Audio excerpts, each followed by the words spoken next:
ঘুড়ি ওড়ানোর অবৈধ লাইলন সুতোর বিরুদ্ধে এবার হঠাৎ হানা শান্তিপুর পৌরসভার একাধিক ওয়ার্ডে এদিন হঠাৎই হানা দেয় শান্তিপুর পৌরসভার চেয়ারম্যান সুব্রত ঘোষ এবং একাধিক কাউন্সিলর ও পৌর আধিকারিকরা।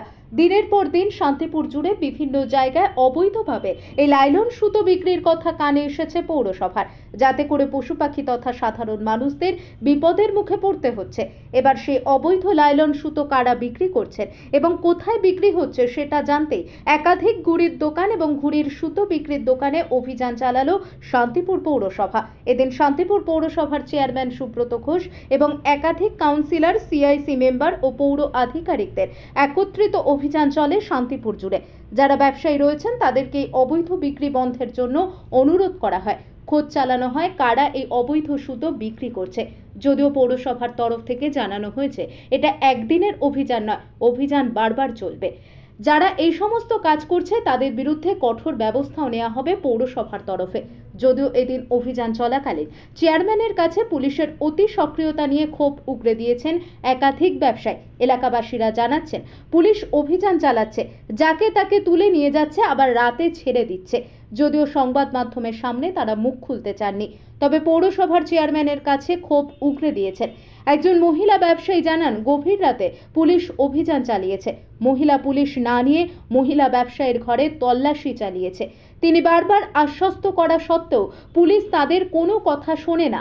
এমত অবস্থায় আজ তারা পুলিশের অতি সক্রিয়তা নিয়েও প্রশ্ন তুলেছেন। যদিও এই বিষয়ে শান্তিপুর পৌরসভার পৌরপতি সুব্রত ঘোষ জানান, বিষয়টি সামনে এসেছে ঠিকই, তবে আমি প্রশাসনকে বলবো এর পরবর্তীতে কোনো সময় তদন্ত করতে গেলে একজন মহিলা পুলিশ সঙ্গে নিয়ে যেতে। তার কারণ বিভিন্ন জায়গায় মহিলা ব্যবসায়ী রয়েছেন, সেখানে একজন মহিলা পুলিশ সঙ্গে থাকলে সেটা প্রশাসনের পক্ষেও সুবিধাজনক, আবার ব্যবসায়ীদের ক্ষেত্রেও সুবিধাজনক। তবে আজ বিভিন্ন জায়গায় ঘুরে শান্তিপুর পৌরসভা কোনো রকম লাইলন সুতোর হদিশ পায়নি।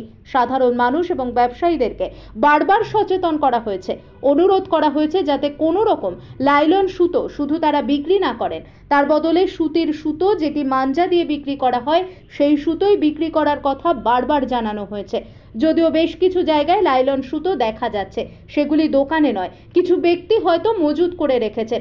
যদি কেউ সেই সব ব্যক্তিদের খোঁজ দিতে পারেন, তাদের নাম গোপনে রেখে প্রশাসনকে এবং পৌরসভাকে জানালে প্রশাসন এবং পৌরসভা সঠিকভাবে তদন্ত করে তাদের বিরুদ্ধে কঠোর ব্যবস্থা নেবে। নদিয়া থেকে জগন্নাথ মণ্ডলের রিপোর্ট। আপনারা দেখছেন আরবিপি টিভি বেঙ্গলি নিউজ। চ্যানেলটা ভালো লাগলে কমেন্ট, শেয়ার, সাবস্ক্রাইব করে সঙ্গে থাকুন আরও নতুন নতুন খবর দেখার জন্য। দাদা একদিন কি হয়েছে আমি বলেছি বলে রাত্রি 2:30টার সময় পুলিশের গাড়ি এসে, আমি জানি পুলিশ কিনা, আমি তো সেটা জানি না, এখন যা গাড়ি নিয়ে এসে হচ্ছে মানুষ চৌরি ডাকাতি বলেছে আলমারি করে। আপনারা এখন দিনের দুপুরে এসেছেন, আপনি যা বলবেন আমি খুলে সব দেখিয়ে দেবো। হ্যাঁ, মন থেকে আপনি চলে আপনারা যদি মনে সন্দেহ কারণ রাত্রি 2:30টার সময় আমি কিন্তু মানুষের খারাপ হয়ে গেছে আমার। আর রাত্রি 2:30টার সময় বলেছি হাতটা আলমারি খোলে, আমি মেয়ে ছিলাম, আমি তাও বলেছি যে আপনারা হাতটা নিয়ে পুলিশ নিয়ে আসেন। আপনি রাত্রি 2:30টার সময় আমার আলমারি খুলিয়েছে, কেন খুলাবে 2:30টার সময়? এটা উচিত তাদের শুনছিল আমি সে ফোনটা কি আমরা কখন আসবো না আসবো আপনাকে বলেতে রাখবো। আমি বলছি আমি বাড়িতে বলেছি তাহলে আপনি মেয়ে পুলিশ রাত্রে একদিনের বাড়ি এসে আপনারা গেলেন পুরসভার পক্ষ থেকে দোকানে দোকানে দেখতে যে নাইলন সুতো আছে কিনা, সেখানে একটা দুটো তিনটে অভিযোগ উঠে এসছে। একটা দেখা যাচ্ছে যে মহিলারা বলছেন যে রাত্রি বিরাতে যখন তাদের দোকান খোলা থাকে তখন পুলিশ প্রশাসন যায়, পুলিশ মহিলা পুলিশ থাকে না। এই ব্যাপারে কি কথা বলবেন তাদের? বিষয়টি যেটা আমি পুলিশ প্রশাসনকে বলবো, যদি কোনো দোকানে সত্যি সমস্ত মহিলারা থাকেন সেখানে ইনকোয়ারি করতে হয়, যাতে লেডি পুলিশ অন্তপক্ষে একজন সঙ্গে থাকলে অবশ্যই তাদের পক্ষেও ভালো এবং প্রশাসনের পক্ষেও ভালো।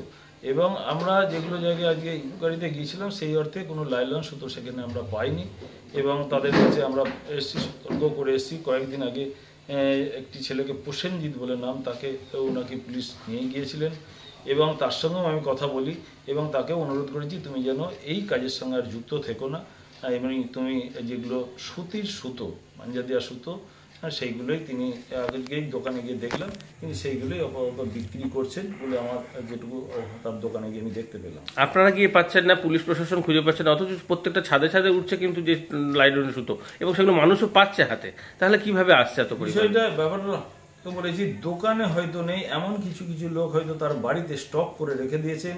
হয়তো কোনো কাস্টমার হয়তো গেলে তারা হয়তো সেখান থেকে সেই মানুষটাকে নিয়ে গিয়ে অন্যত্র দূরে গিয়ে হয়তো তাকে হয়তো এরকম বিক্রি করছেন। আমরা এরকম আপনাদের মাধ্যম দিয়ে আমি সাধারণ মানুষের কাছেও আমি অনুরোধ করব, কারণ এই মানে পশু পাখি সাধারণ মানুষ এই লাইলন সুতোটা কতটা ক্ষতিকারক আপনারা যদি জানতে পারেন, এরকম ধরনের মানুষ কেউ এই অবৈধ কারবার করছে, আপনারা পৌরসভাকে এবং পুলিশ প্রশাসনকে আপনারা জানান, যাতে সেই ব্যক্তি যাতে শান্তিপুরের মানুষের স্বার্থে যাতে এইরকম ধরনের পশু পাখি থেকে মানুষের যাতে ক্ষতির দিক থেকে যাতে আমরা তাকে সকলকে রক্ষা করতে পারি।